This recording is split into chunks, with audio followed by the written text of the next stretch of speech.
Hey everybody, welcome back to another Blind Tuesdays. Hope you guys been enjoying the content on the channel as of late. Excuse me if the lighting seems a little off, just because it's very bright outside right now, so excuse me if the lighting's not the greatest. But we're back with another Blind Tuesdays, and just to reiterate, because I just saw a comment recently about my style of reviews, just know that this is off the cuff, and I usually watch the films literally beforehand. So right after I watch the film, I then come over to shoot the review. So if you see me just articulating or trying to decipher, think, out loud almost, that's because I am. So just so you guys understand the nature of my reviews, it's just how I roll, just off the cuff sort of thing. So, but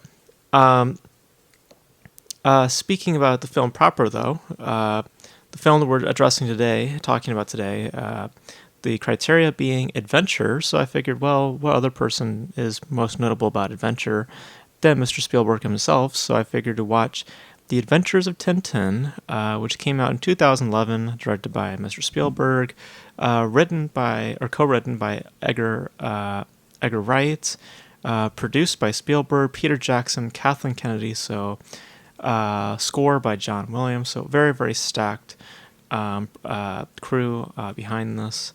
Stars Jamie Bell as Tintin, and Tintin is a journalist, and he's also an explorer. Very similar to the veins of Indiana Jones. Just replace the archaeology portions and just put journalism as the profession, and you ultimately have, in essence, the same sort of character, where he has a bunch of spirit, and is able to do such extraordinary things.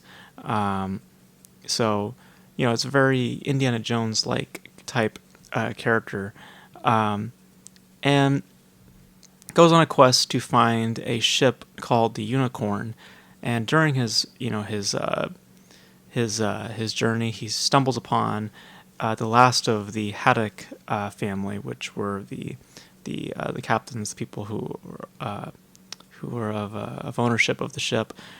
The last of those people, played by Andy Serkis, and these two go on an adventure to stop Daniel Craig from finding this treasure, and ultimately, a film about legacy and history, and how we should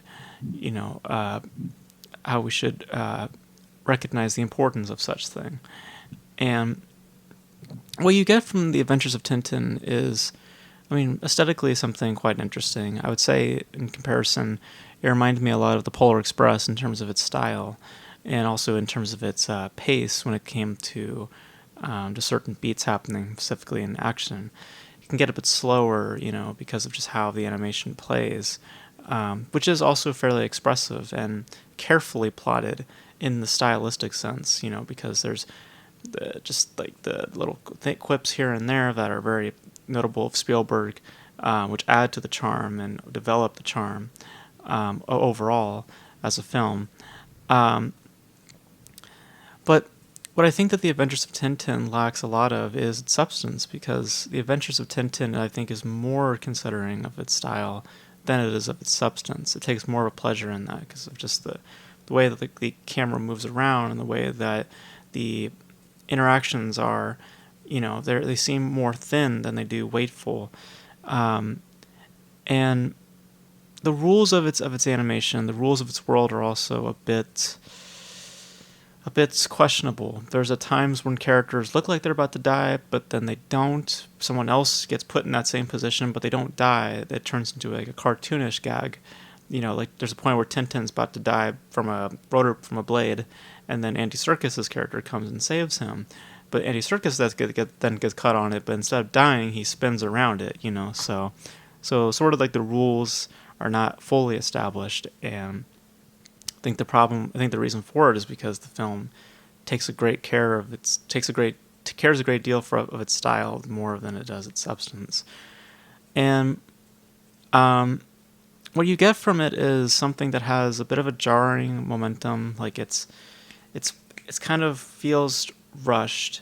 You know, it doesn't feel like it has a fast pace. Like, oh, we're gonna just keep moving and moving and moving. It feels more like, you know, like okay, like you know, like just get to the finish line. You know, um, and I don't know if I said it already, but it operates on a measure of conveniences as well. You know, there's a lot of like just like okay, point A, point B, point C, but it doesn't feel like it's gradually moving to those points in a pace or in a overall narrative sense that feels satisfying. It just feels like okay, they're there now. Okay, now they're there now. Okay, now they're there now. You know, especially in its climax, it just feels like it's just things just are just resolved. You know, um, now they have been trying to develop a sequel for some time now. Apparently, Peter Jackson was going to direct it at some point, and then he was going to produce it. And as far as I can tell, anyway, the sequel is still being discussed, or at least that they're trying to get it off the ground. I'm not sure how you can do it now, especially because the actors are a little bit older now, and I mean, I could see where a part two can be made because of how the film chooses to end. It doesn't wrap the story up entirely. There's still some things left unresolved. Um, but I would hope that that film cares more about its story and less so of its style. Because the style is interesting. I wouldn't say great, but it's not enough to win me over entirely. It has the charm of Spielberg.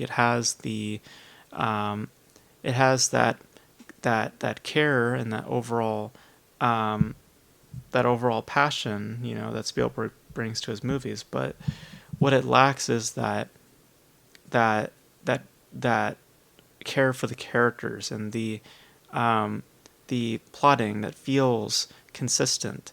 You know, it just feels more of a exercise in style than anything else, and that style is interesting, but not something that can make you disregard the narrative itself, which is ultimately more thin than thick. So I found it to be okay.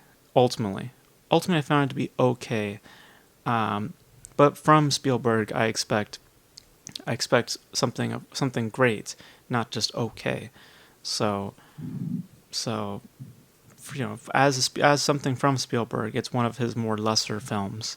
You know, of the films I've seen of his, this would be something of a lesser piece comparing it to his other work. So it's fine, but not something that I'm going to really remember much of. You know, maybe for its style, particularly a chase sequence, which I think kind of brings a lot of the spirit more alive for a minute, and then just sort of just fizzles back to just that mood of mediocrity and confusion in terms of how it's pacing itself. So okay, but I wish it was more than that. So those are my thoughts on The Adventures of Tintin. I thought it was okay. But this being Blind Tuesdays, we're going to go to the wheel now, and we're going to see what next week's is going to offer. So let me crank up the volume here, and I'm going to spin it right about now. And next week's Blind Tuesday is going to be